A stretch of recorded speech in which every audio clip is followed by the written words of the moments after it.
as always, gotta make sure it pops up on the YouTubes, and then we will dive right in. Where am I going? Boom.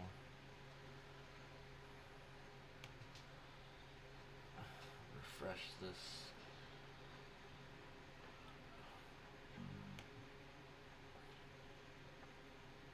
Alright. We are live. Welcome. This is part 2 of the Duskmourn House of Horrors collector pack unpacking. I gave quite a bit of a spiel yesterday just on what Duskmourn is. Again, very, very cool concept, something I've been excited for ever since they announced it a year ago.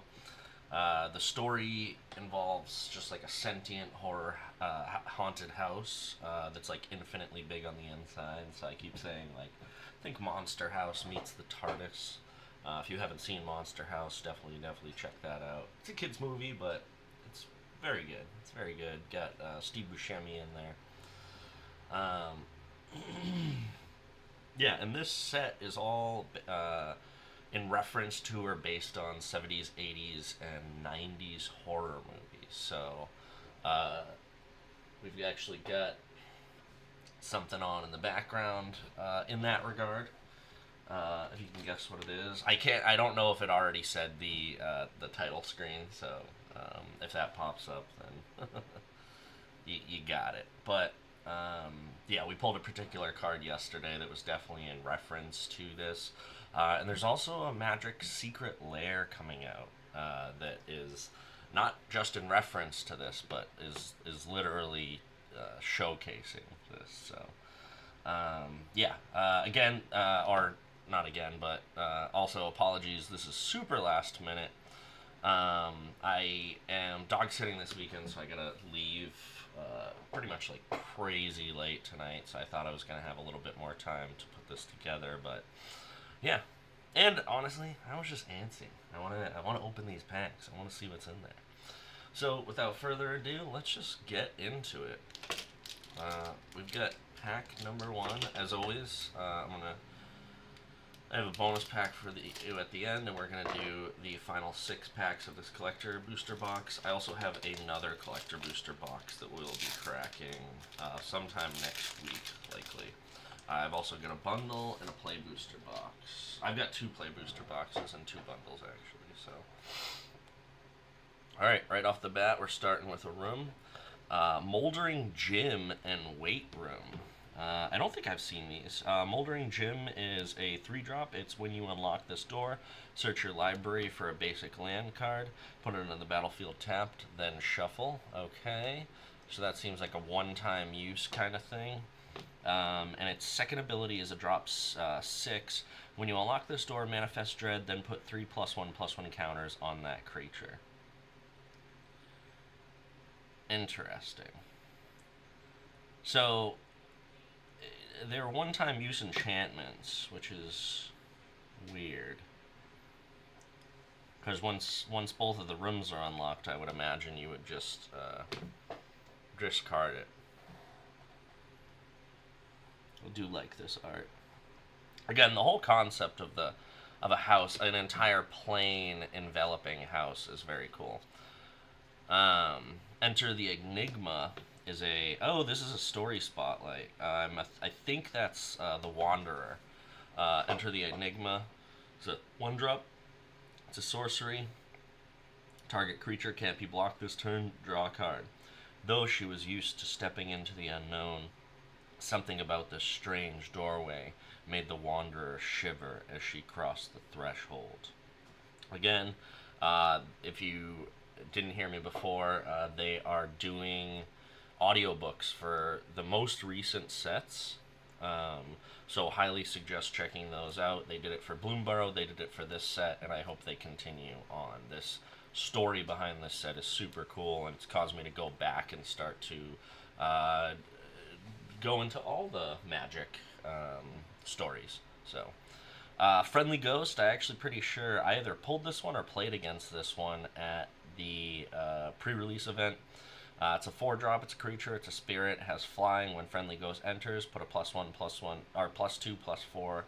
Or sorry, target creature gets +2/+4 until end of turn. Actually, I now remember this was my card. I created an entire flying deck, and I did pretty good. I lost to Braden and Josh, but at least won one match. In life, Marcus had been a devoted guide of new arrivals. Death simply made it easier to get around.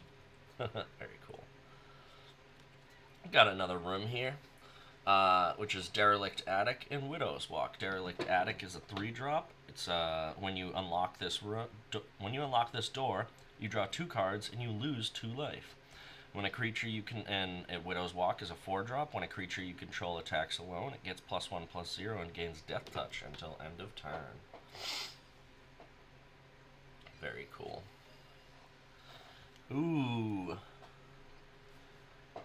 Rampaging Soul Rager. Rampaging Soul Rager is a 3-drop. It is a creature spirit. Rampaging Soul Rager gets +3/+0. Yes. Those are the rooms. So the rooms also hi Elsa. The rooms are essentially 2 enchantments.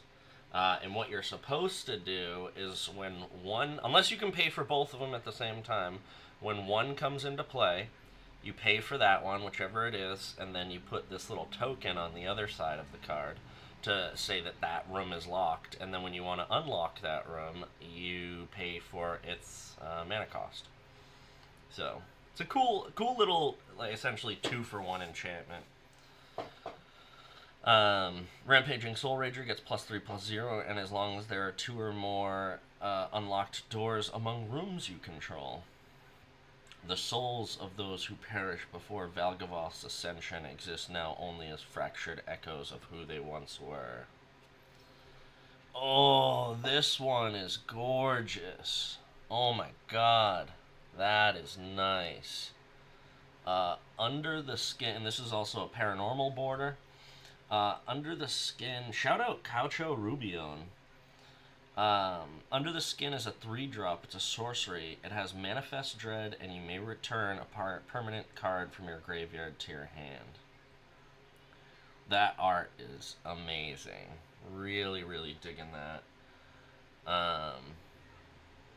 Yeah, I don't even know. That's some cool. Just I think the color palette is really doing it for me. Very, very cool card. Well, Elsa, I do have 2 play booster boxes. I'm probably going to open up one on stream and then save one. I might open them both up on stream and then just leave them in the pack so that they can be drafted later. I also want to do a sealed event, which I think you would like. So I'll probably keep a box to play a sealed event. Oh, look at Nashi meeting his mommy. Oh, this is sad. Cathartic Parting is a 2-drop. It is a...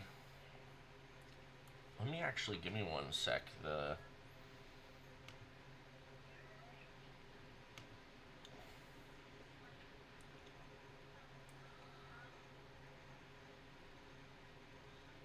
Why is this not loading? There we go. I want to see if I can get the focus a little bit better.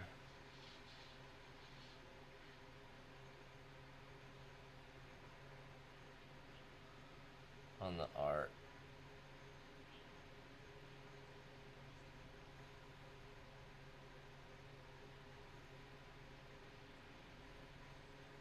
No, I think that's as good as I can get it.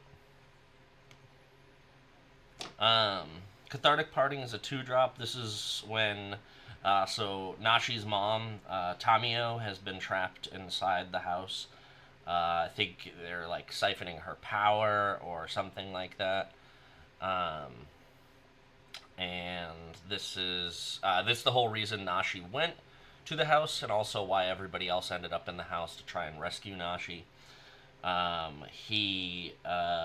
at the end, they rescue Tamio, and I think this is their final goodbye. He gets to say goodbye to her spirit. This is very sad. Um, it's a sorcery. The owner of target artifact or enchantment an opponent controls shuffles it into their library. You may shuffle up to 4 target cards from your graveyard into your library. We got more than most people do. We got the chance to say goodbye. Oh, that's so terrible. He's also a cute little rat man. Rat boy, whatever you want to call it.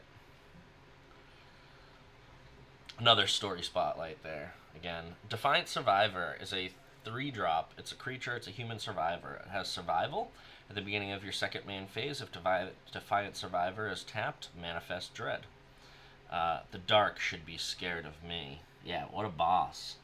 Look at that boss. Got an axe and a... I don't even know what that kind of weapon is called. It's like a baton with spikes in it. Oh, that's so funny. And then lead right into the baseball bat.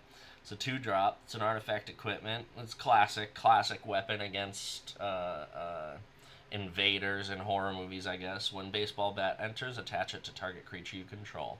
So nice, you get to attach it for free. Equipped creature gets +1/+1. Whenever a equipped creature attacks, tap up to 1 target creature. Its equip cost is 3. That is not a bad uncommon. That's actually pretty good. Oh, got the foil full art. I forget what they call these. It's like the showcase or manor. I think they're like manor lands or something like that. Now we're getting into the rares. Zamone, we already pulled this one yesterday. Wait, actually, I don't remember this. Maybe there's 2 Zamones. Zamone the All-Questioning is a 3-drop. It's a legendary creature, human wizard. At the beginning of your end step, if a land entered the battlefield under your control this turn, and you control a prime number of lands, create Primo the Indivisible. A legendary 0/0 green and blue fractal creature token. Then put that many +1/+1 creatures on it. 2, 3, 5, so it just names all the prime numbers. Yeah, I definitely did not pull this one, but we did pull a Zamone, so there must be multiple. That's interesting. Ooh, this is cool. And I have to say, this has to be, I could be wrong, but a reference to, what is that Natalie Portman movie, where she, Natalie Portman, it's also got Poe Dameron in it,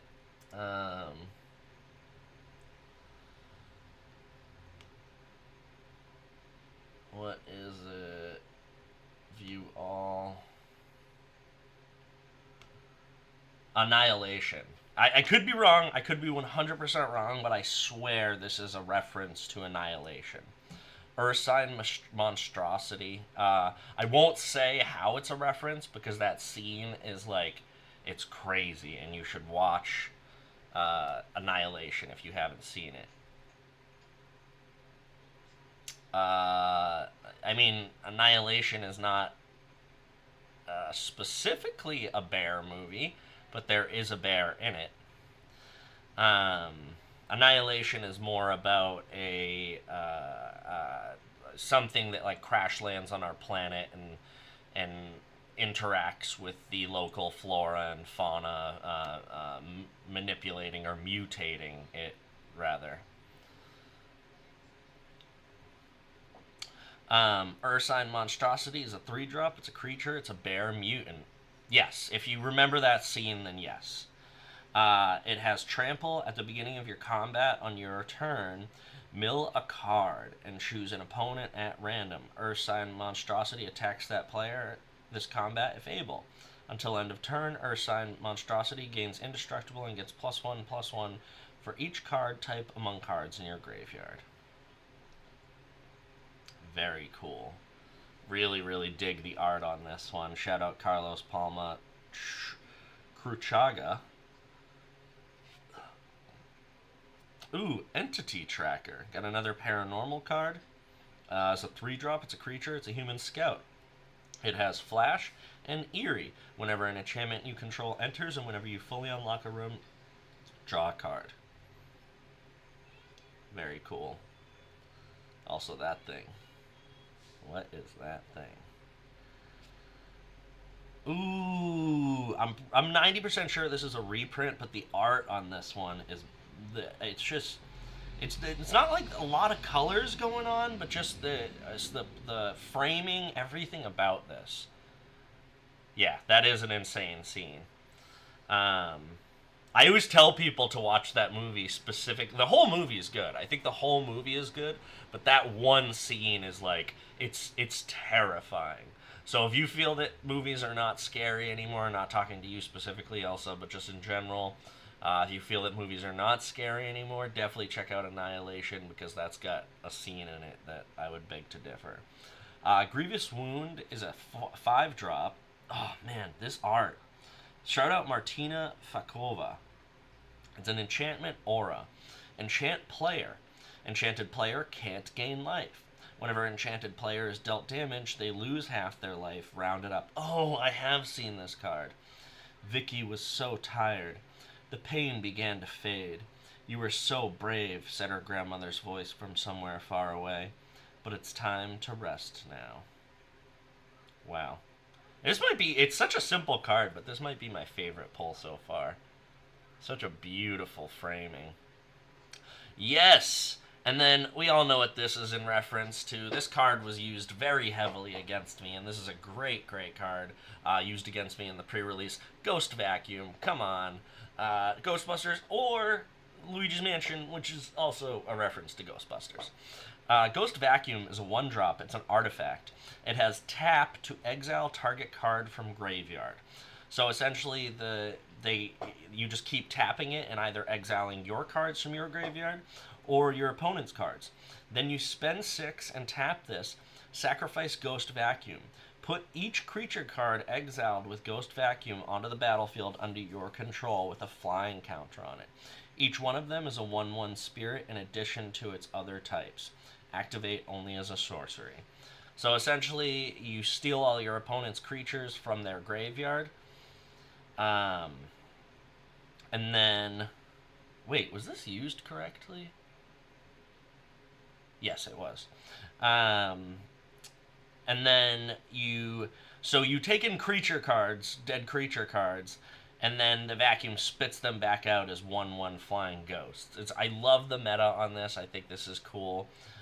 Cool art. I mean, all the paranormal ones are kind of cool, but the mechanic on this card is really, really nice. And then our final from this pack is a Glimmer token and a Spirit token. Very nice. Where's the pack? Right there. Brothers. Oh, brother.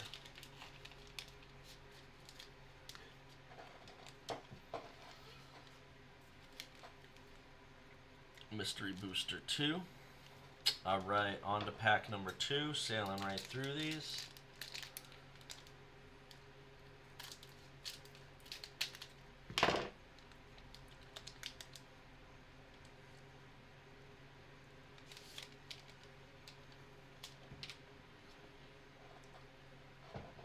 Alright, pack number 2 starts out with Cracked Skull.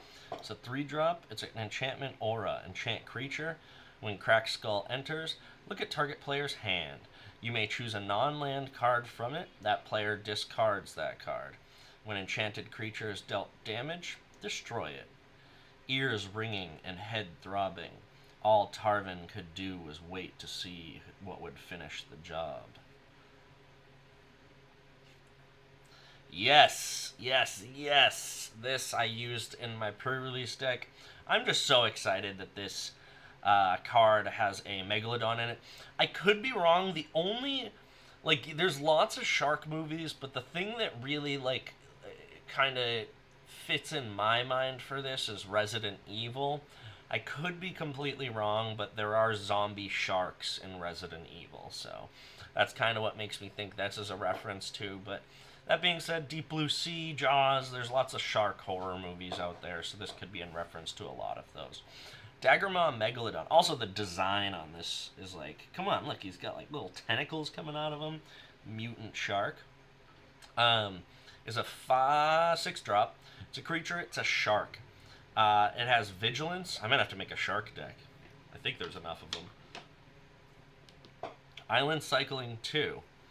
Valgavas Evil Aura. Turn the shark from an apex predator into an inescapable terror of the deeps. Bashful Beastie. I think this is the same card from... This might be the same card, or at least the same creature from the Under the Bed Beast that has the Christmas lights on it. That's definitely a reference to... Yeah, I should start a shark deck, 100%. Bashful Beastie is a 5-drop. It's a creature, it's a beast. When Bashful Beastie dies, manifest dread. No one knows what hides beneath the beastie's masks. Oh! This is literally exactly the card that I was talking about. So, Bashful Beastie, and then Bedhead Beastie. They might be two completely separate things. So, look, he's got the Christmas lights on him, which are probably a reference to Stranger Things, but could be a reference to anything. Bedhead Beastie is a 6-drop. It's a creature. It's a beast. It has Menace and Mountain Cycling 2. It had heard monsters were supposed to hide under beds, and it did its best. Oh, look at him. He's like, if I fits, I sits.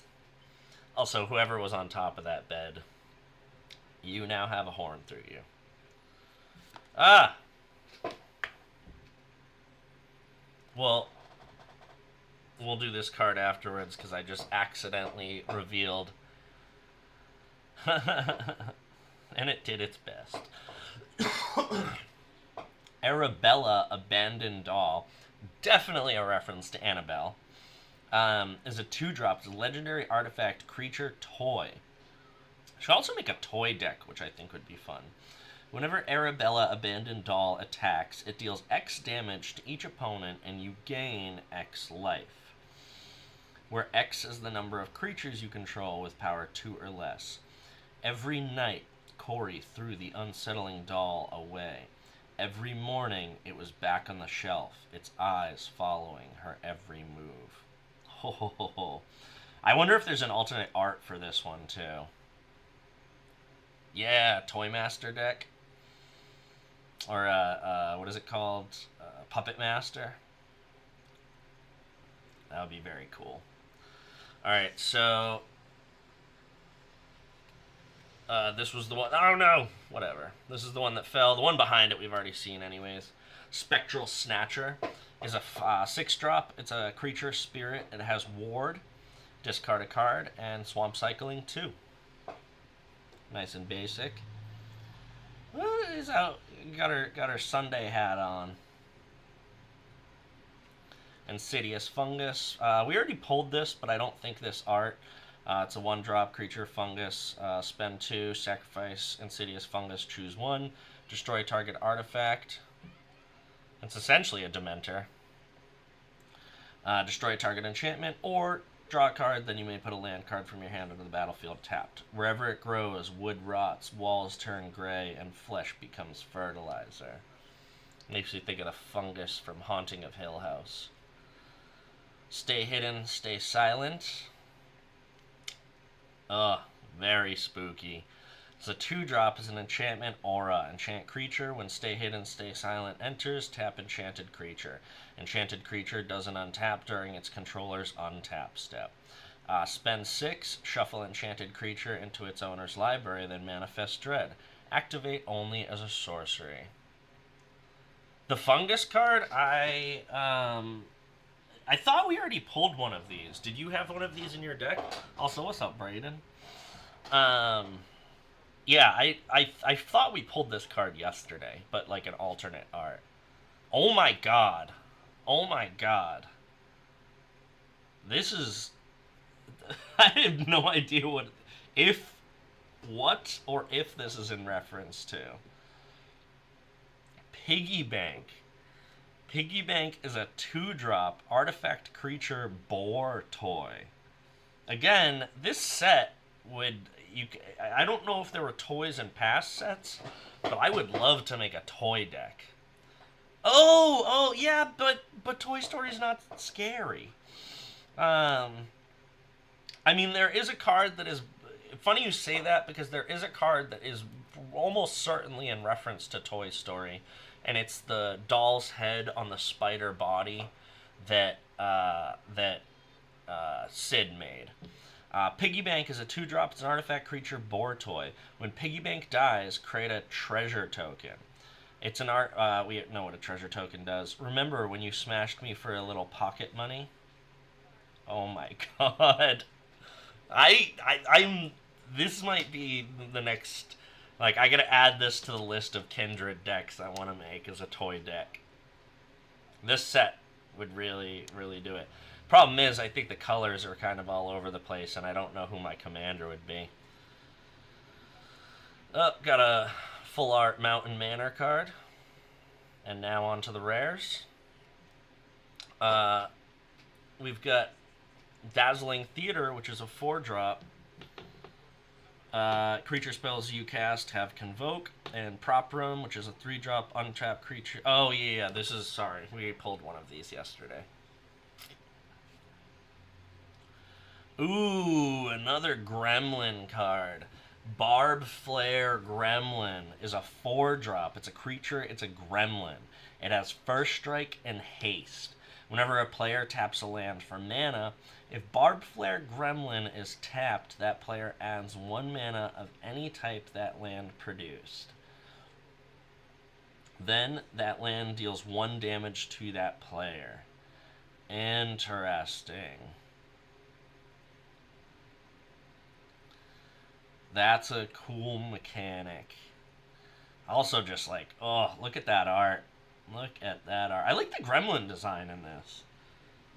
Again, I don't know if gremlins were in Magic before, but I really, really like the design.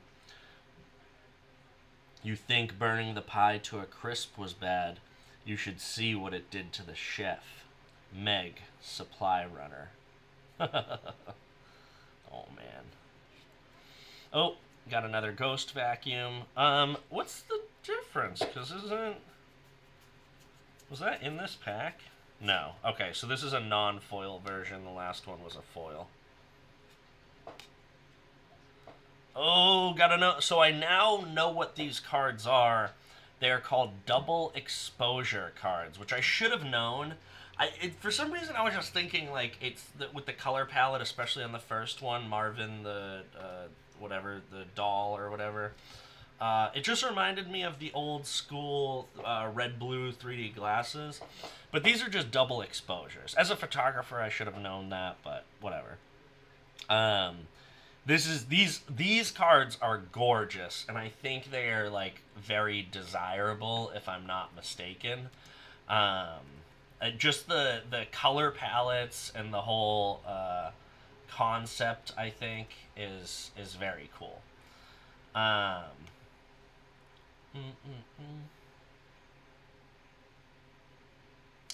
Oh, and the real version of this is kind of a scary puppy. So it's because I was like, I swear I was looking at this the other day.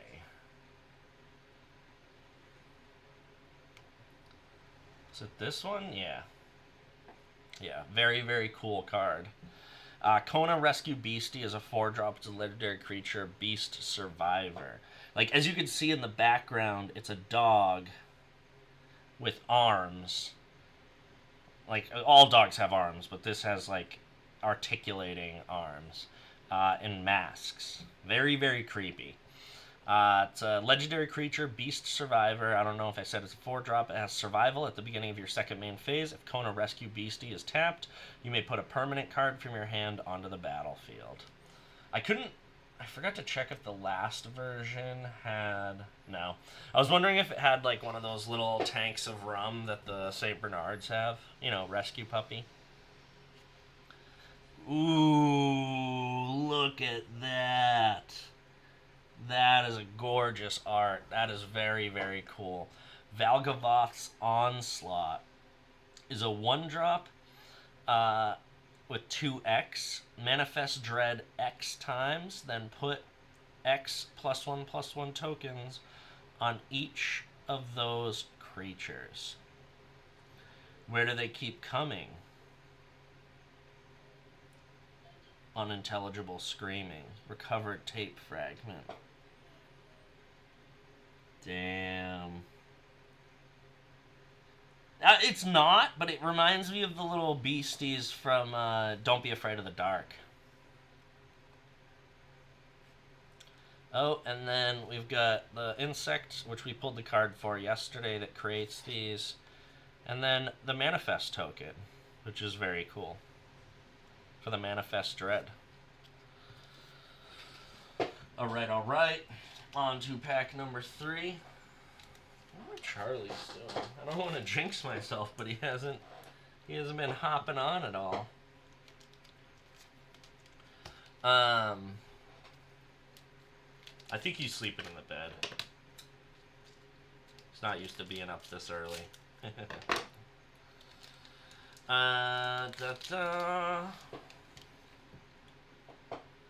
So starting out with a room card, Grand Entryway is a 2-drop. It has, when you unlock this door, create a 1/1 white Glimmer enchantment creature token. And Elegant Rotunda, which is a 3-drop. When you unlock this door, put a +1/+1 counter on each of up to 2 target creatures.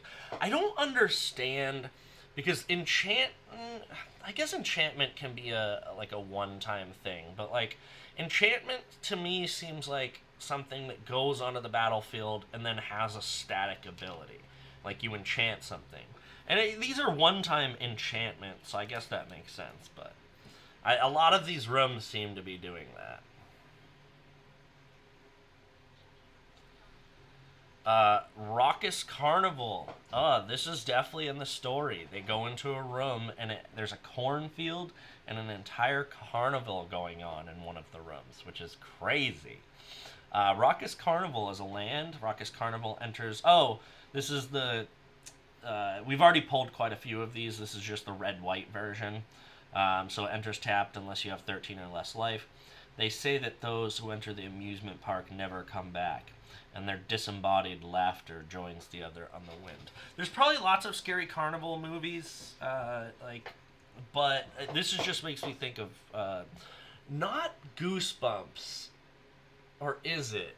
There's the whole there's like a mini series or something like that it revolves around a scary carnival.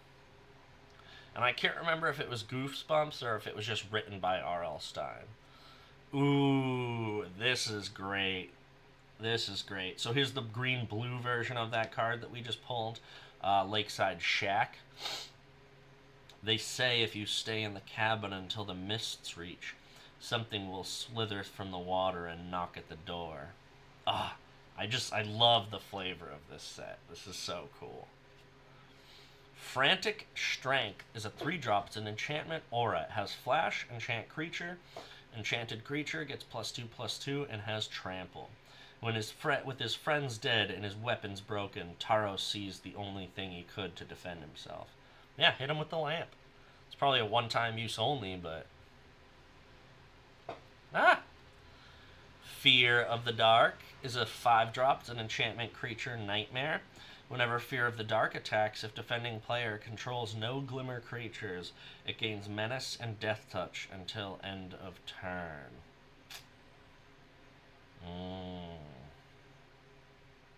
The first thing it kills is the light. Such a spooky creature design. It's like a wax monster or something like that.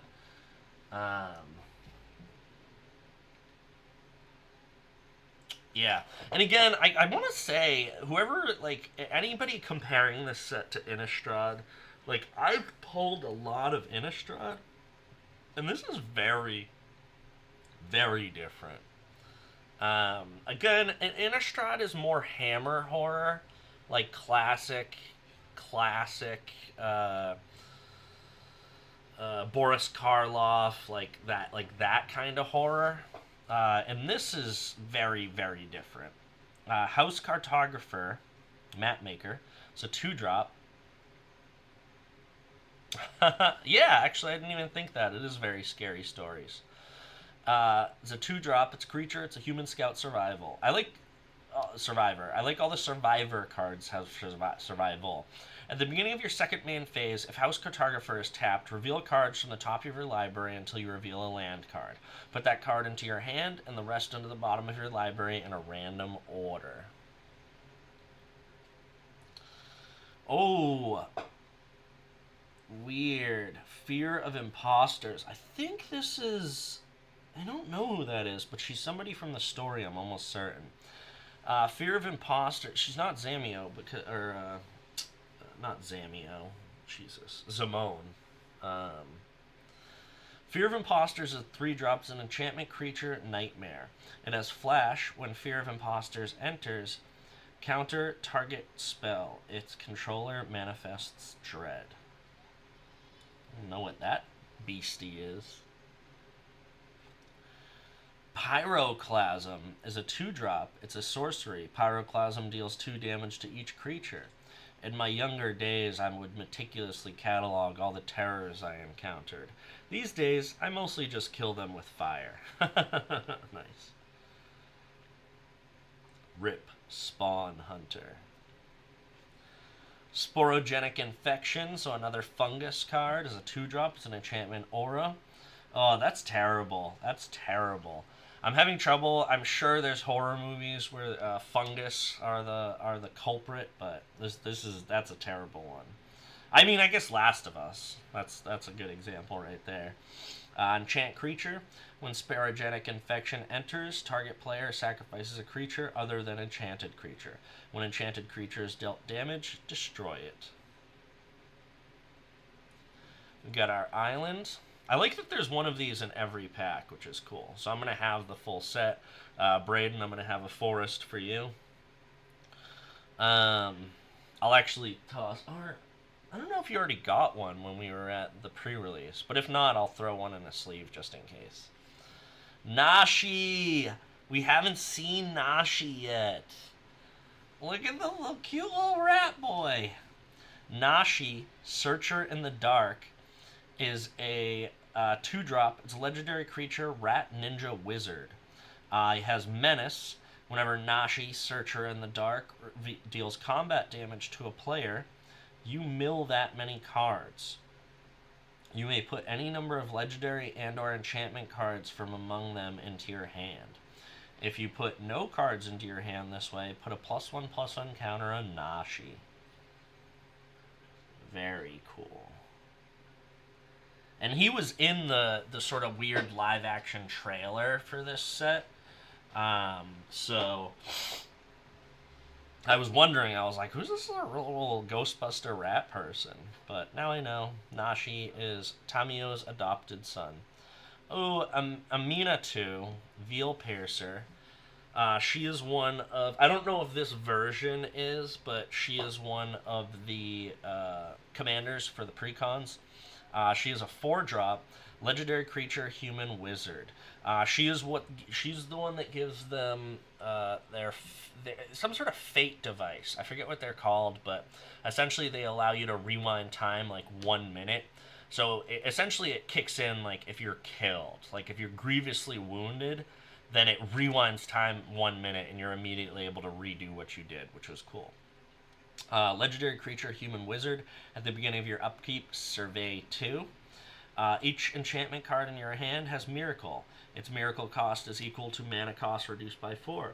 You may cast a card for its miracle cost when you draw it, if it's the first card you drew this turn. That's cool. That's very cool. Oh, I think I already pulled this one, if I'm not mistaken. Overlord of the Hauntwoods. This is not the desirable version, but it's still a very, very cool, very, very cool card nonetheless.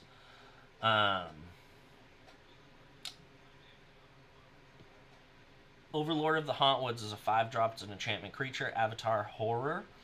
Has impending 4. Oh, yeah, because I think this is the one where we looked up what impending does. When Overlord of the Hauntwoods enters or attacks, create a tapped, colorless land token named Everywhere that is every basic land type. Oh, and this is the card that makes that card. Oh my god, look at the colors on this. If anybody gets this reference, the colors, Duke, the colors. Oh my god, look at this. Shout out Caucho Rabune. Dollmaker's Shop is a 2-drop. Whenever one or more non-toy creatures you control attack a player, create a 1/1 white toy artifact creature token. See, this would go in my toy deck. But I'd have to have, of course, non-toys in there to make it work. Porcelain Gallery is a 6-drop. Creatures you control have base power and toughness, each equal to the number of creatures you control. Damn, the color palette on this is gorgeous. This is amazing. I love this. I don't know if the camera's doing it justice, but the colors here, ugh, chef's kiss. Oh, and we got another double exposure card. I might be very close to having all of them, because I have not pulled this one yet. Rip, Spawn Hunter. As a 4-drop, it's a legendary creature, human survival. It has survival. Survivor. It has survival at the beginning of your second main phase. If Rip Spawn Hunter is tapped, reveal top X cards of your library where X is its power. Put any number of creature and or vehicle cards with different powers from among them into your hand. Put the rest on the bottom of your library in a random order. Yeah, these double exposure cards are really cool. Ashley McKenzie. I thought they were all the same artist. A few of them I pulled were the same artist, but there definitely wasn't Ashley McKenzie. So I think they just kind of gave them or approached artists that have a similar style or something like that, but very, very cool. Ooh, Shard token. Interesting. I don't think we've done anything that creates or we've seen anything that creates shard tokens. Potentially in other sets, but just since I've been pulling these packs, I don't think we've seen this. And then a Glimmer.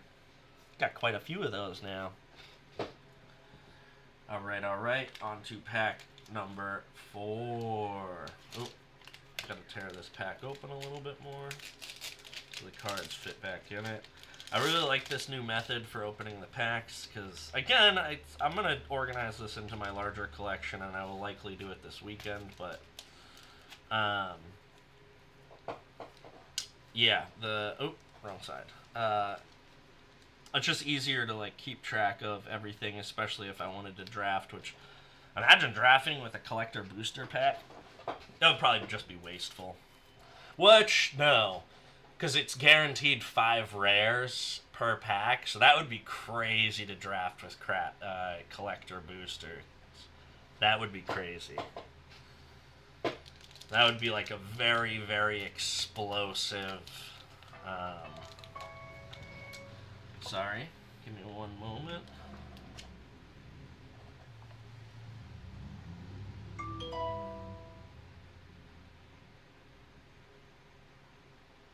No, we're good. That was not for me.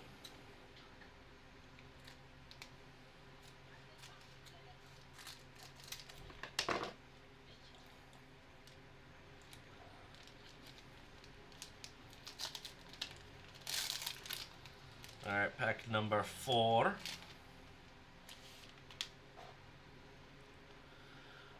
Ooh.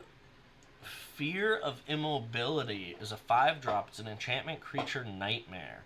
When Fear of Immobility enters, tap up to 1 target creature. If an opponent controls that creature, put a stun counter on it. If a permanent... Oh, we know what a stun counter is. As it slunked towards her, Nina told her legs to run, but they stayed rooted and rigid. She screamed, but no sound left her lips. Yeah, I'd scream if that thing approached me too. Look at it. It's got... It's... I don't even know what... It's like an elk horse with people head and horns. That's terrifying. Grasping Long Neck. Oh my god. Is a 3-drop. It's an enchantment creature horror. It has reach, and when grasping long neck dies, you gain 2 life. We ran, but it was all around us, like a writhing, flailing forest of rubbery limbs and stabbing talons. Survivor's Journal. Unable to Scream is a 1-drop. It's an enchantment aura. Enchant creature.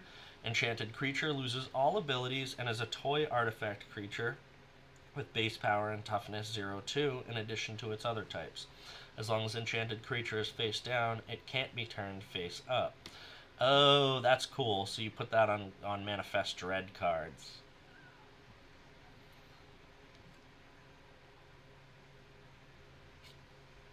Murder. Murder. I really like the color on this one. Murder is a 3-drop. It's a instant, destroy target creature. Razorkin have only one hobby. Murder. It's murder, in case you were wondering. Ragged. Oh, we got another toy. Another toy. This is cool.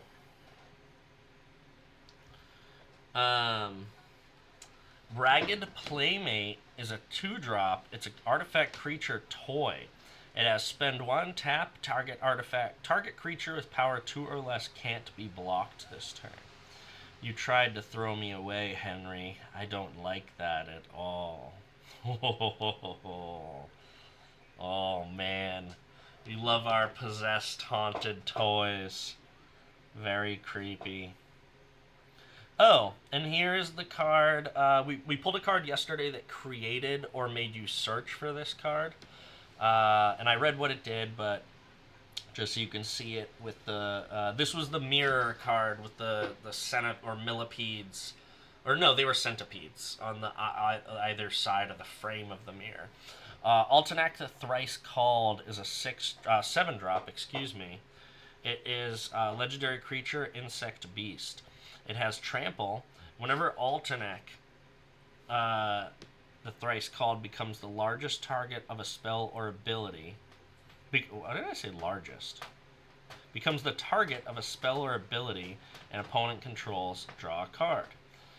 Spend 2, discard Altenac the Thrice Called, return target land card from your graveyard to the battlefield tapped.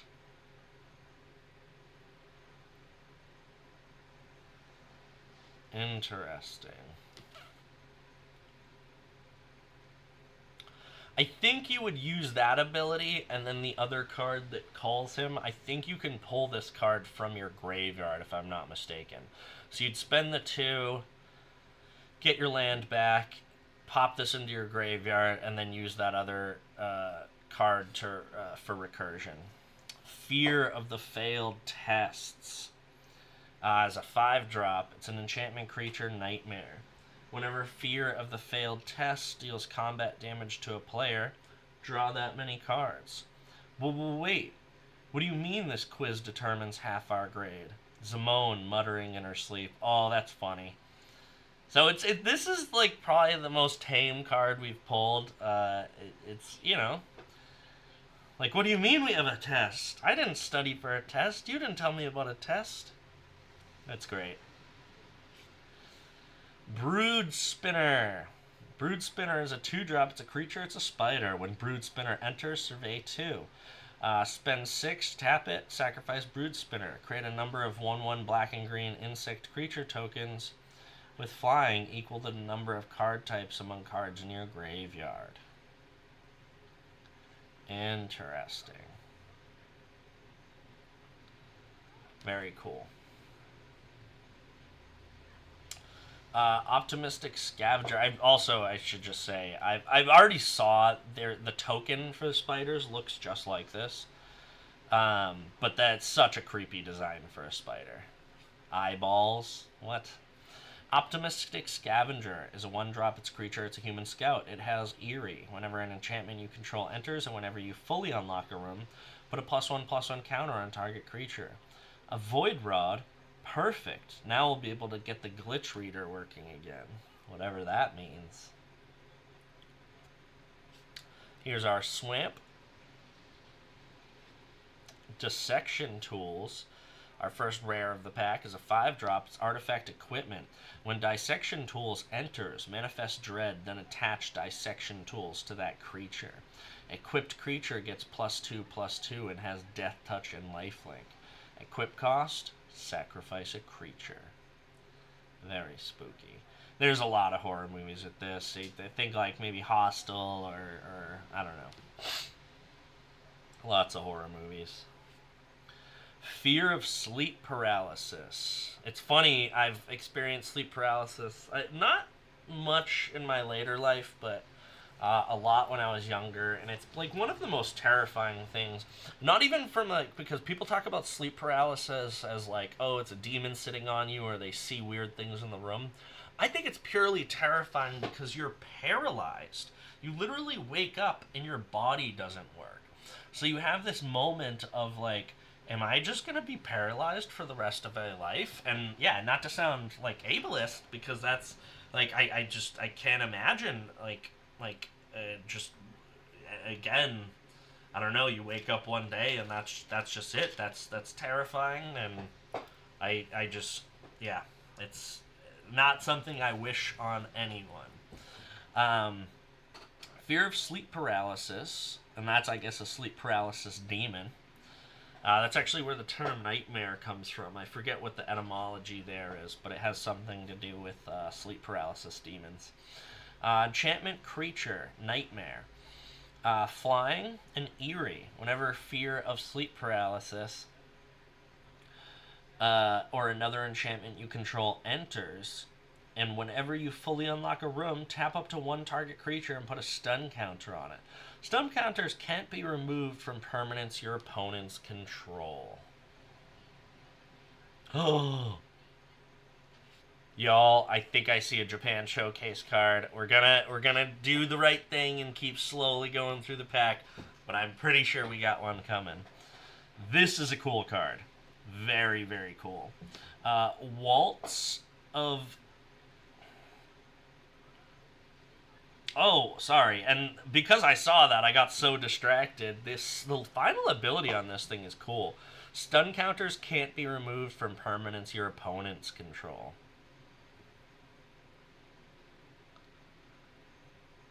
That's a really cool card. Waltz of Rage. Waltz of Rage is a 5-drop. It's a sorcery. Target creature you control deals damage equal to its power to each other creature. Wow. Until end of turn, whenever a creature you control dies, exile the top card of your library. You may play it until end of your next turn. Ooh, our first ley line. This might be the ley line that I pulled in my pre-release. Leyline of Hope is a 4-drop. It's an enchantment. If Leyline of Hope is in your opening hand, you may begin the game with it on the battlefield. If you would gain life, you gain that much life plus 1 instead. Yeah, I think that was my problem, is I didn't have life gain in my deck, so it did nothing for me. As long as you have at least 7 more life than your starting life total, creatures you control get +2/+2. What this did give me, though, is I did have a card that gave me an ability when I sacrificed a permanent.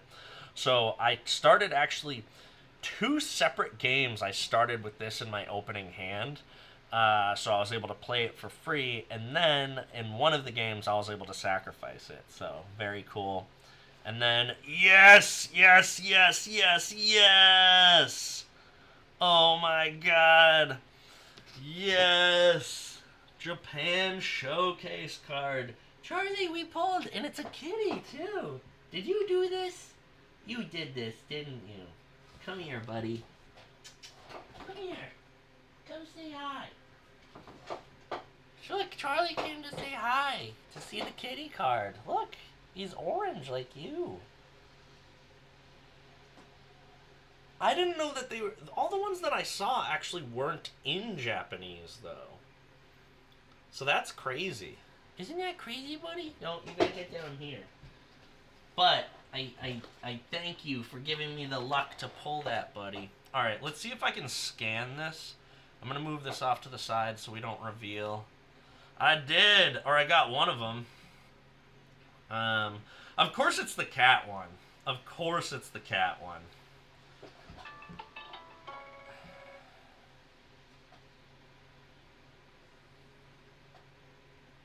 Yep.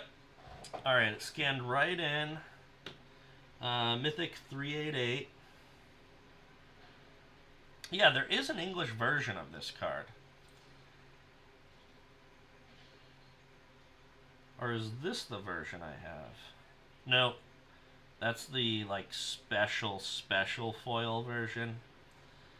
So, wow. That's a $40 card right out the gate. Not right out the gate. We've been pulling cards for a minute, but that is very cool. I'm going to sleeve you up just to stay safe. And once I get this sleeved, I will read what this card does, because of course I don't read Japanese. Brent. Yeah, unfortunately it's not the... Is that what it's called? The fracture foil or whatever? Unfortunately it's not, but it's still a valuable card. The actual fracture foil is, oh my god, $150. Yeah, that would be nice if I pulled one of those. I got another box, so we'll see. We will see. So let's read what this guy does. So, Enduring Curiosity. Oh, he's a blue, so he can't go in my cat deck. I still am not 100%. Oh, thank you. It has Flash. Whenever a creature you control deals combat damage to a player, draw a card. When Enduring Curiosity dies, if it was a creature, returned to the battlefield under its owner's control. It's an enchantment. It's not a creature. Oh, yeah.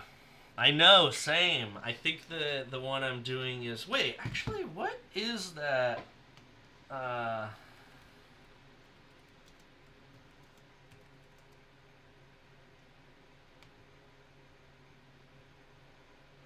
Yeah, it's green-white. Green-white.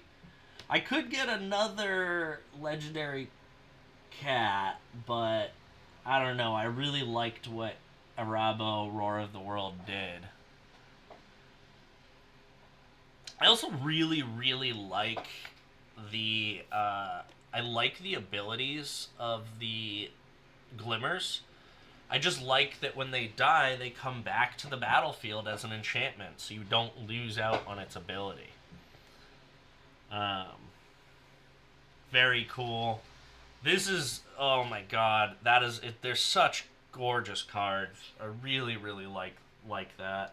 Sad it wasn't the fracture foil, but who knows? We got 2 more packs and then 12 more after this. So we will see, Charlie. We will see. We will see.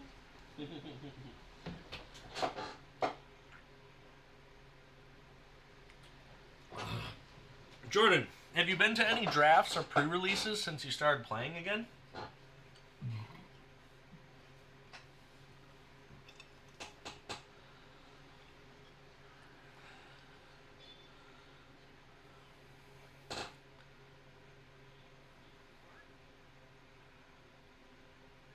I don't know what that means. Theory is a Tardis in Enfield? Dude, the Bloomborough, I think, was like... It's just such an accessible set. I think the mechanics are very strong, but also very simple. There's a tortoiseshell cat in Enfield. Oh, okay. Got you. Yeah, Bloomborough was a very, very cool set. I'm glad I got a chance to do the pre-release. Duskmourn was actually really fun, too. I brought Brent, Braden, and Aiden. And, yeah, it was fun. Got to learn the mechanics a little bit better. Oh, wait. Sorry. The final card. Toy.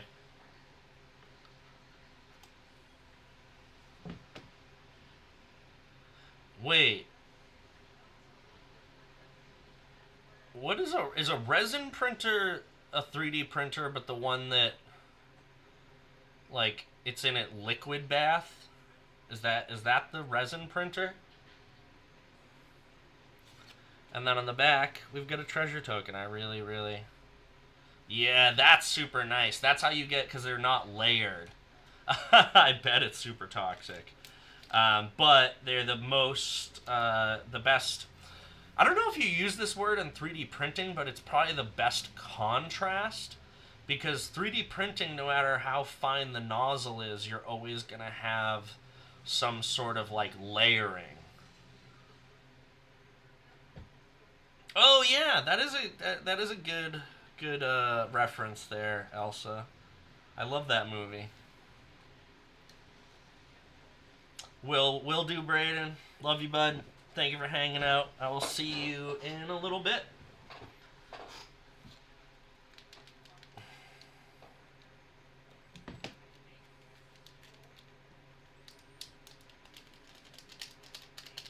Okay, so resolution is a thing. That makes sense. Ah! Alright, let's go. Another Japan showcased. That's really cool, Jordan. I'm like, every time I'm like, shoot, I want a 3D printer, but then I'm like, what would I use it for? And there has been a couple of, like, I'll have an idea, like, oh, I really want this. Like a super stupid, simple thing. Oh, you should tell me or send me wherever you got it if the deal is still going on, and maybe I'll consider it. But, like, for example, I separate Charlie's food into 3. Now I'm doing half cans because he's a growing boy and he's been eating a lot of it. But I was like, oh, I wish there was like a 3, like, I can't make the shape, like a 3 kind of thing I could stick in there and it would like evenly pie out the like it into thirds. Oh, okay. But yeah, there has been a couple of times where I'm like, oh, I wish I could just make something for this, but I not enough to justify buying one. Cackling Slasher. These, you know what this is like? Is if you've seen those people who walk on the stilts, and then they're like the four-legged creatures. This very much so makes me think of that. Cackling Slasher is it's like the hash-slinging slasher. As a 4-drop, it's a creature. It's a human assassin. He has Death Touch, and Cackling Slasher enters with a +1/+1 counter on it if a creature died this turn. Every death was funnier than the last, until his howling laughter drowned out his victim's screams. Oh, congrats, Jordy. Uncle Jordy. You're also technically an uncle to Charlie as well, so if you didn't know.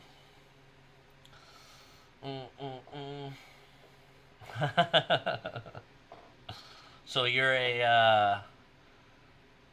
yes, you're an uncle thrice over, or whatever the 4. I don't know how many you get. Living Phone is a 3-drop. It's an artifact creature toy. There's so many toys in this set. I love it. When Living Phone dies, look at the top 5 cards of your library.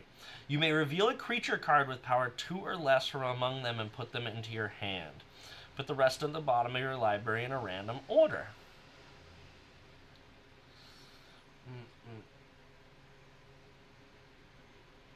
Very cool. Oh. Centipedes are so creepy. They're just, I love them, but I just, like, from a, like, appreciation of horror, like, such a good thing to use in horror. If you don't know, and I'm sorry, I don't know what to call this, like, content, trigger warning, whatever, there are giant cave centipedes. Also, I'm sorry if you like bats. There are giant cave centipedes that hang from the ceilings of or of the ceilings of caves. They're like 2 feet long, maybe, something like that. and they hang from the ceiling and they wait for bats to fly out of the cave and then they grab them and they eat them. It's terrible, but it's also fascinating. It's fascinating. Spineseeker Centipede is a 3-drop. It's a creature. It's an insect. That's so creepy. I can't imagine holding one. Spineseeker Centipede is a 3-drop. It's a creature. It's an insect. When Spineseeker Centipede enters, search your library for a basic land card, reveal it, and put it into your hand, then shuffle. It also has Delirium. Spineseeker Centipede gets +1/+2 and has Vigilance as long as there are 4 or more card types among cards in your graveyard. This is great. Most valuable, Slayer. Look at all the gremlins. Most valuable, Slayer is a 4-drop. It's a creature, human warrior. Whenever you attack, target attacking creature gets +1/+0 and gains first strike until end of turn. Terrain had never lost a match in his life, and he didn't plan to start now. MVS. Ooh, Bear Trap. I'm pretty sure I pulled one of these in my pre-release. Bear Trap is a 1-drop. It's an artifact flash, with flash. It has spend 3, tap, sacrifice Bear Trap. It deals 3 damage to target creature. Every time its teeth tasted blood, its hunger grew, until one day it was no longer a trap, but a hunter. Oh, a sentient Bear Trap? That's terrible. Rite of the Moth. Is a 4-drop. It's a sorcery. Return target creature card from your graveyard to the battlefield with a finality counter on it. If a creature with a finality on... Oh, we know what a finality counter is. And then it has flashback 6. Interesting. That's kind of cool that you can help you return a card from your graveyard, but this also can be returned from your graveyard. Oh my god. That's great. Thank you, Elsa. Valgavoth's Faithful. So this is a cultist. 1-drop creature, human cleric. Has spend 4, sacrifice Valgavoth's Faithful. Return target creature card from your graveyard to the battlefield. Activate only as a sorcery. That's the one good thing about these cultists. Sometimes they do your work for you. Winter. Ghostly Keybearer is a 4-drop. It's a creature, it's a spirit. Has flying. Whenever Ghostly Keybearer enters, deals combat damage to a player, unlock a locked door up to 1 target room you control. Once charged with watching over every room in the original Vendrell house, it doggedly surveys the endless, ever-expanding labyrinth. Ooh, look at this! He's kind of cute. It's something about him. Like, he's got a spider body and bat wings and a I don't know what kind of animal skull that is, but, you know, it's not completely terrifying. Skullsnap's Nuisance is a 2-drop. It's a creature. It's an insect skeleton. It has flying and eerie. Whenever an enchantment you control enters, and whenever you fully unlock a room, survey 1.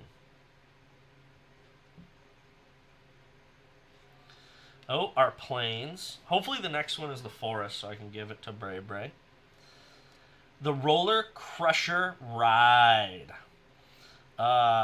This thing is crazy. The Roller Crusher Ride is X and 3.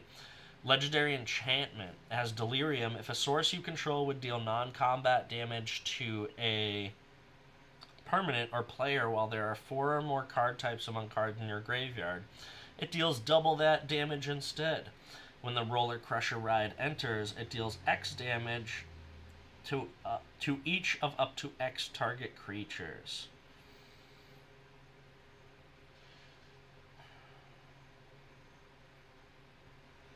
Wait. So doesn't this buff itself? So if a source you control, because it would say if another source you control would deal non-combat damage to a permanent or player while there are 4 or more card types among cards it deals. Damn. Okay, I see why that's a mythic. That's a crazy card. That's a crazy card. I gotta look this one up.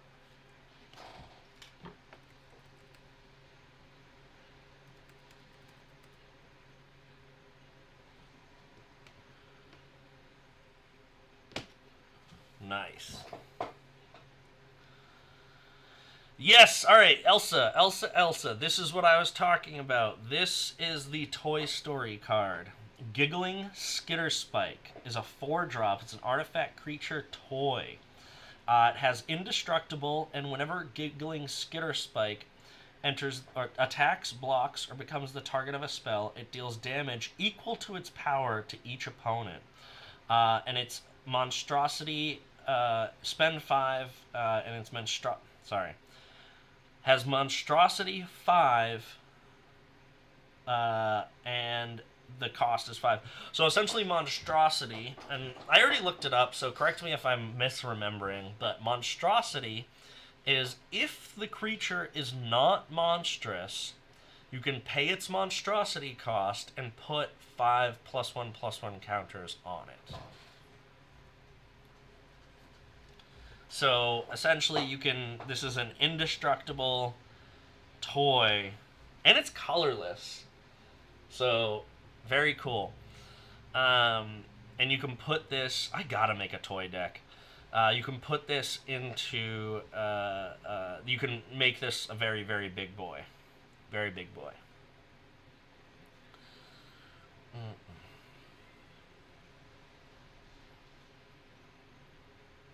That's such a crazy card.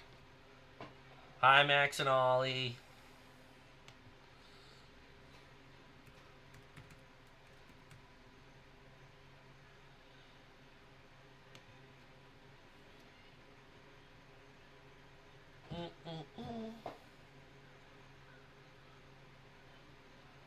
Nice. I gotta have most, like, I don't know how many of these cards. I am psychic, Max and Ollie. I must have very close to all of the, or again, I don't know how many of these double exposure cards there are, but I love them. I love them. Ashley Mackenzie. So it seems that I've only seen 2 artists. Ashley Mackenzie, and I don't remember who the other artist was. I guess I can check really quick, because I'm pretty sure I pulled one in almost every pack. Sam Wolf Connolly. That was very quick. Sam Wolf Connolly.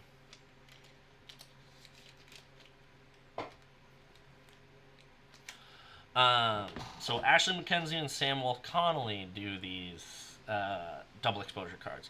Nashi, Searcher in the Dark. I love little Nashi. I love little Nashi. Nashi is a 2-drop. It's a legendary creature, Rat Ninja Warrior. Has Menace. Whenever he deals combat damage to a player, you mill that many cards. You may put any number of legendary and enchantment cards from among them into your hand. If you put no cards into your hand this way, put a +1/+1 counter on Nashi. So, very cool, and a very, very low-cost card. What's the pricey prince?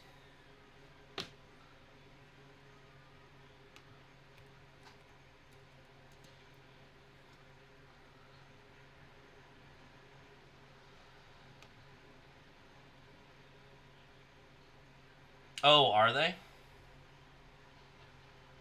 I wonder if you can search. What's up, Ben? Are you talking about his actual art prints? Like, are you looking at them now, or are you just familiar with him as an artist? Oh, good morning. Good morning, sir.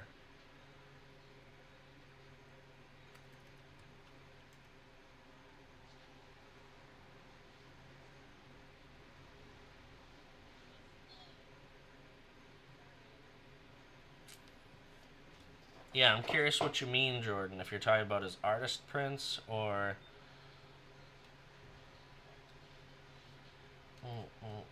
Thank you for joining us, Ben.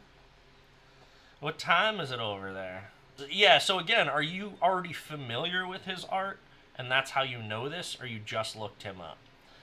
Gloomlake Verge is a land. It has tap to add a blue, tap to add a black, activate only if you control an island or a swamp. Oh, okay.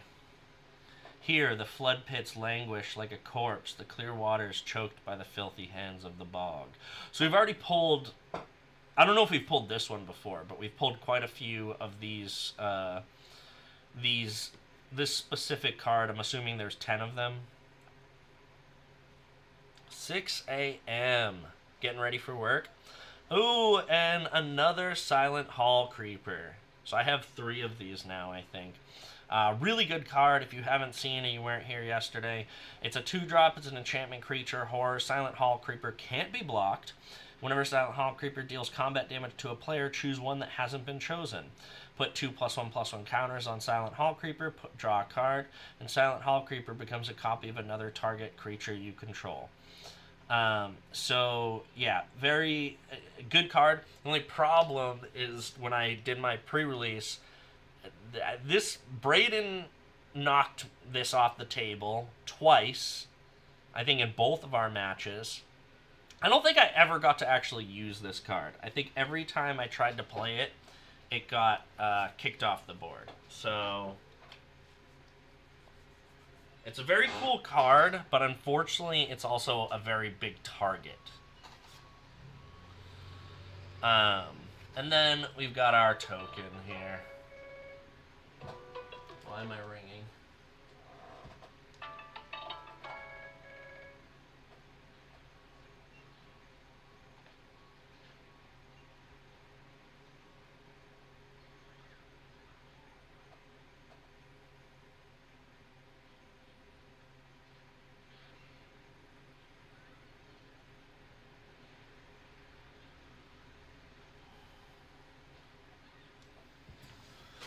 And I will do those later.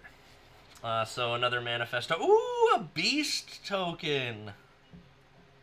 I like how the like multi-faced beasties. And I saw the creature card for this beast with this little kid in it, and I'm pretty sure he wasn't in the story, so I don't know what the deal with that is.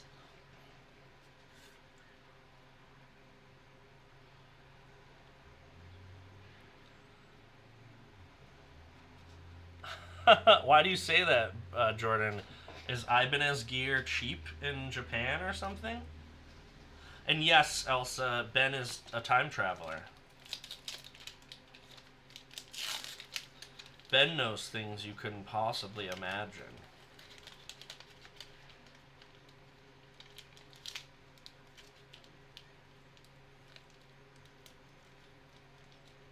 Interesting.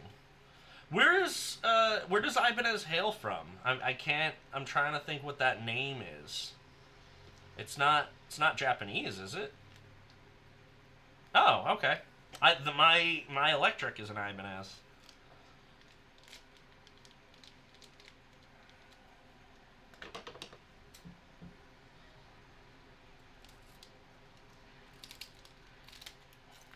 All right. Final pack, y'all.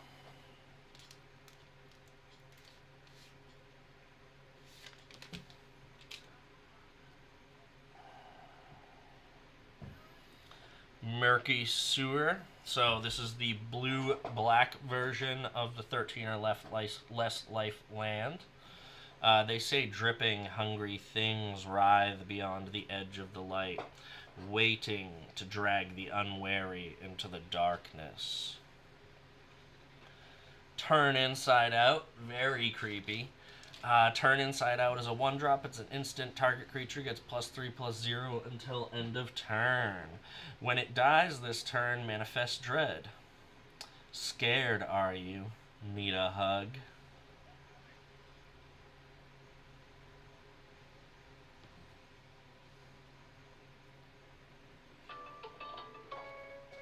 Clockwork Percussionist. Very cool. Clockwork Percussionist is a 1-drop. I love this little drum and monkey toy. Artifact creature monkey toy. He has haste, and when it dies, exile the top card of your library. You may play it until end of your next turn. Dance to its beat, or it will dance on your grave. I love the flavor text in this set. Wait, what was the what is that's what she said? What did I miss? What did I miss?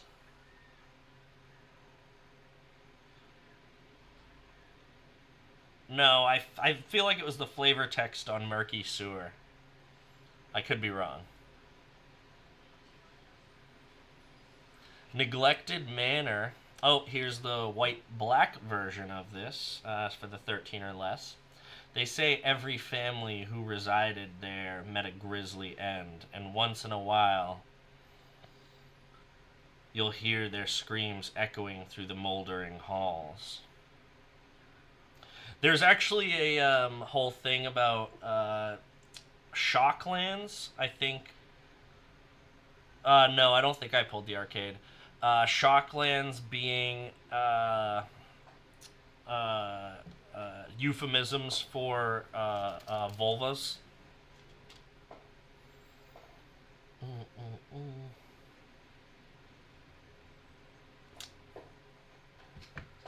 Like,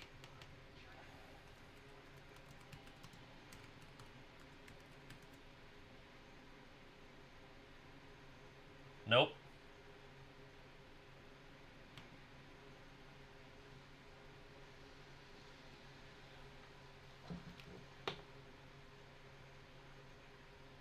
Yep. Like temple, overgrown tomb, watery grave, breeding pool, blood crypt.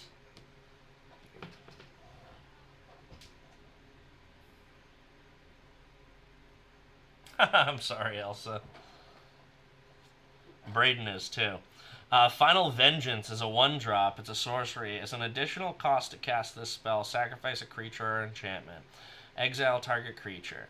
The cries of Survivor and Cellar Spawn mingled in a single terrible roar as they plunge into the fathomless depths.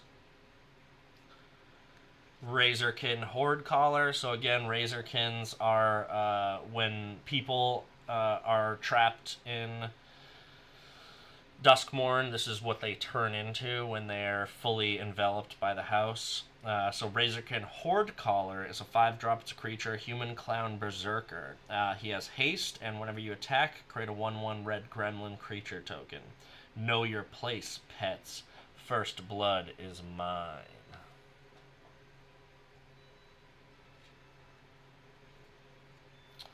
Cursed Windbreaker. Oh no, it's a spooky jacket. That makes me think of that. I think it's a Family Guy skit where they're making fun of, like, I think it's Stephen King or M. Night Shyamalan. And he's like, alright, what's your next idea? And he picks up the lamp and he's like, it's a haunted lamp. Cursed Windbreaker is a 3-drop. It's an artifact equipment. When Cursed Windbreaker enters, manifest dread, then attach Cursed Windbreaker to that creature. Equipped creature has flying. Ooh, that is not bad. Not bad. So you're getting a flying creature for 3. That is pretty good. That's pretty good. Infernal Phantom is a 4-drop. Creature Spirit. Eerie. Whenever an enchantment you control enters, and whenever you fully unlock a room, Infernal Phantom gets +2/+0 until end of turn. When Infernal Phantom dies, it deals damage equal to its power to any target. Patchwork Beastie. Oh, he doesn't look so bad. Patchwork Beastie is a 1-drop. It's an artifact creature beastie. It has Delirium. Patchwork Beastie can't attack or block unless there are 4 or more card types among cards in your graveyard. Doom Chuck Taylors. At the beginning of your upkeep, you may mill a card. It doesn't know it isn't real. Oh, that's even sadder. Patchwork Beastie. Some of these beasties are very sympathetic. Alright, we got Island. I love all the beasties too. Another Ghost Vacuum. So this is the original art for the Ghost Vacuum. Or the basic art, I guess you would call it. I don't know which one came first. Oh, ho, ho, ho, ho. Look at this. This is such a cool creature design. Sadistic Shell Game is a 5-drop. It's a sorcery. Starting with the next opponent in turn order, each player chooses a creature you don't control. Oops, that's not... There we go. Destroy the chosen creatures. Shame about your friends. Want to see what's inside yours? Wow. That's a great and creepy design. Cursed Recording. We already pulled one of these. It's like Poltergeist. Ooh, this is a really good card, and this is also a special type of... I think it's called a Mirror Showcase card. They're essentially, like, the creature is always mirrored in something. Like, there's another creature that you can see the creature... Oh, yeah, he looks like Eddie. Definitely. That's the guy's name, right? Eddie? I agree with that. Again, part of the fun of this is figuring out what these may be in reference to, so I think you're right on the money with that one, Ben. But yes, these are...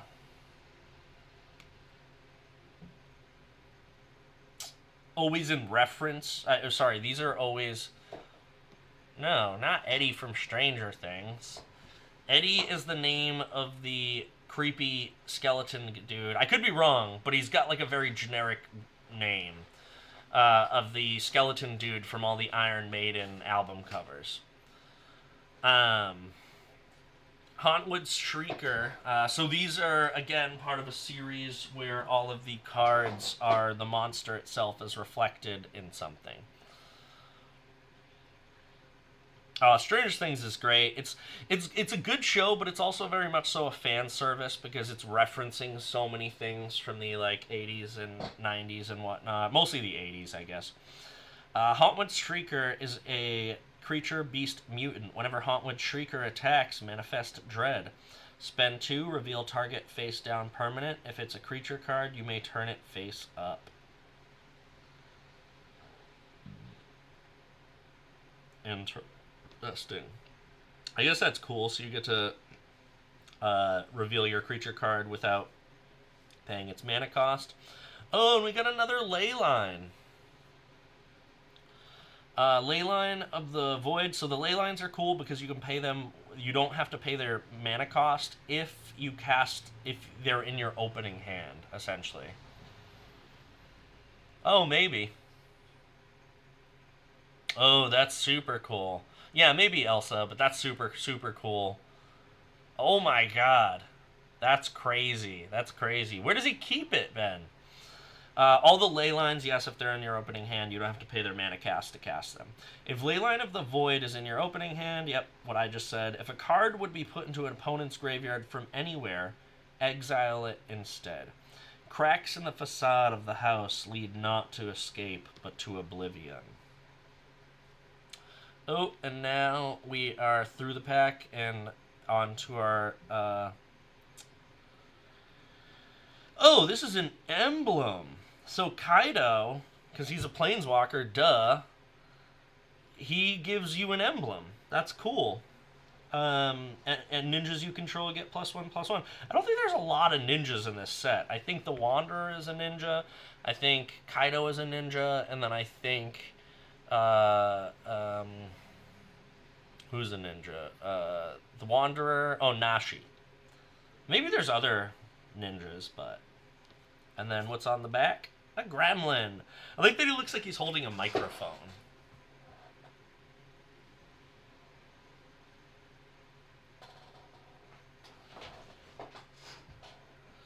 Of course. See, I love weird little references like that, Elsa. Thank you.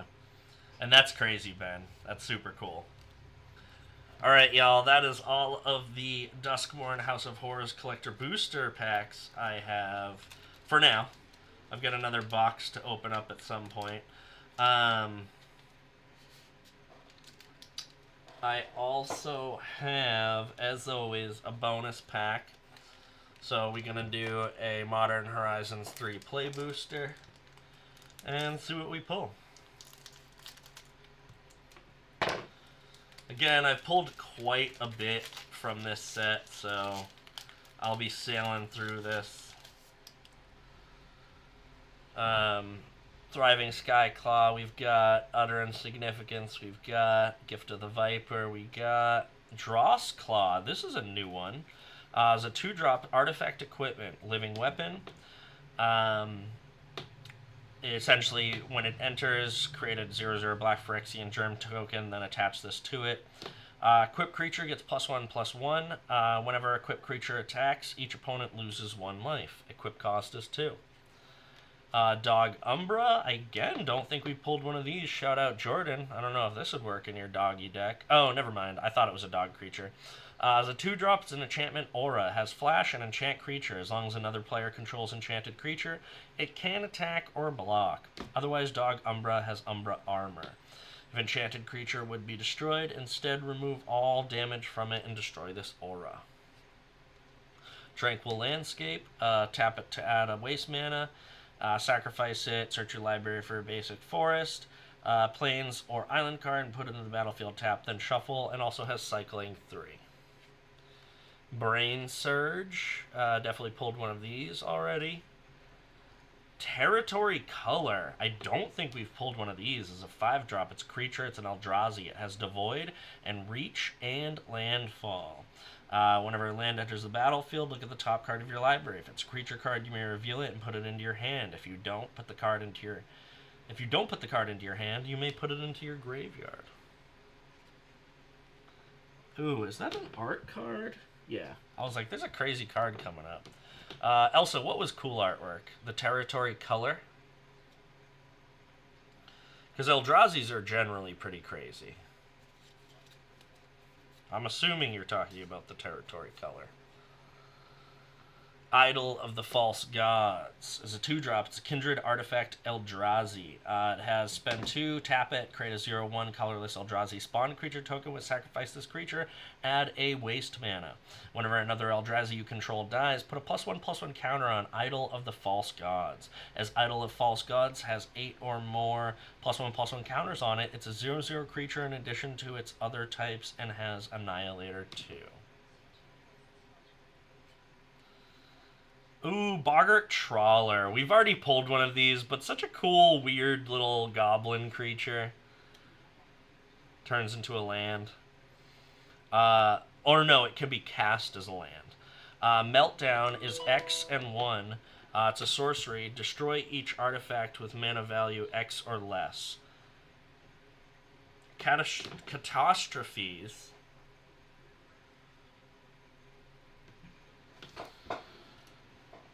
happen so often at the mana rig that the Viashino language has a special word to describe them. Archway of Innovation is a land. I don't know if we pulled one of these before. Archway of Innovation enters the battlefield tapped unless you control an island. Tap it to add a blue. Spend a blue and tap. This next spell you cast from this turn has Improvise. Your artifacts can help cast that spell. Each artifact you tap after you're done activating mana abilities pays 4/1. Oh, here's a foil Dog Umbra, a mountain, and an art card. So nothing crazy in that, but this art is pretty cool.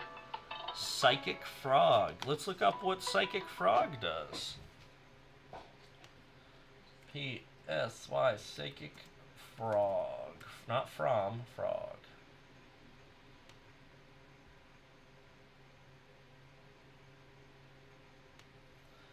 So, Psychic Frog is whenever Psychic Frog deals combat damage to a player or planeswalker, draw a card. Discard a card, put a +1/+1 counter on Psychic Frog. Exile 3 cards from your graveyard. Psychic Frog gains flying until end of turn. Some frogs poison the body. Some frogs poison the mind. That's definitely Hypnotoad. Very cool. Oh, and that's actually kind of a pricey card, too. Interesting. I wonder what this version is.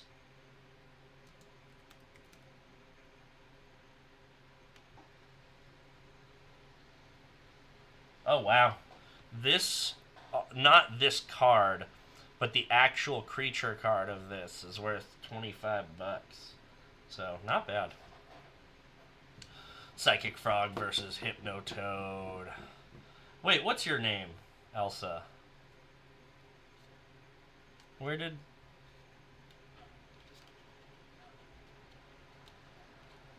Did I miss it?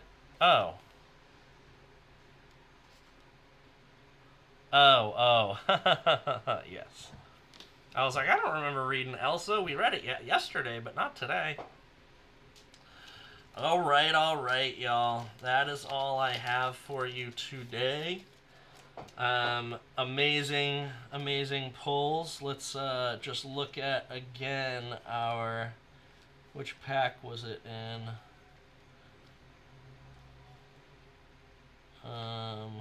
There it is. Ah! Bask in its glory. Look at that beautiful Japanese showcase card. Oh, actually, Ben, I don't know if you were here when we pulled this, but this set has special Japanese showcase cards that are done in Japanese style as well as done by a Japanese artist. These are the chased cards from this set. This is not the highest value one. They're, I forget what Jordan called it. I think it's like a fractured foil or something like that, which is like a special kind of textured foil. But yes, this is one of the chase cards. This one's worth about $150, so very, very nice pull. I also just think it looks really cool. I like the foil treatment on it. I like the art. It's very, very, very cool card. But, yep. So that was our big pull of the evening. And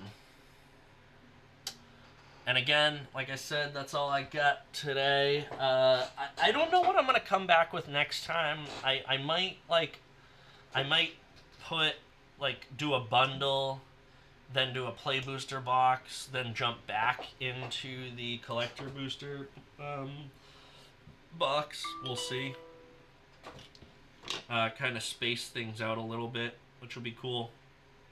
But yeah, that is all I have for you today. I gotta finish up a little bit of work stuff, get ready for D&D, and head on over there. Oh yeah, I gotta make sure Charlie's ready to be fed and all that stuff. I got a lot to do.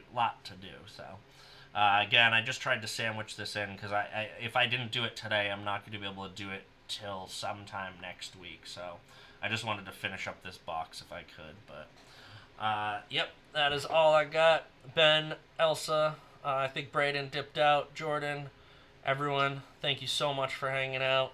Love you all, and I will see you at a later date. Probably sometime next week I'll be able to continue these. Also, keep an eye out, speaking of horror, Silent Hill 2 for PS5 is dropping October 8th or something like that, so I am...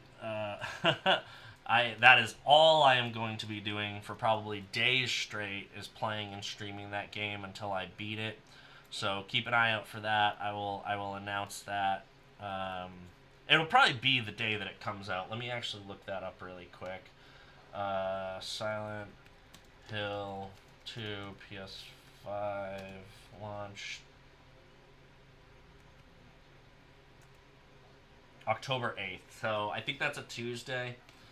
And then I'm going on a trip after that. So about 2 weeks from now. Yeah, thank you, Ben.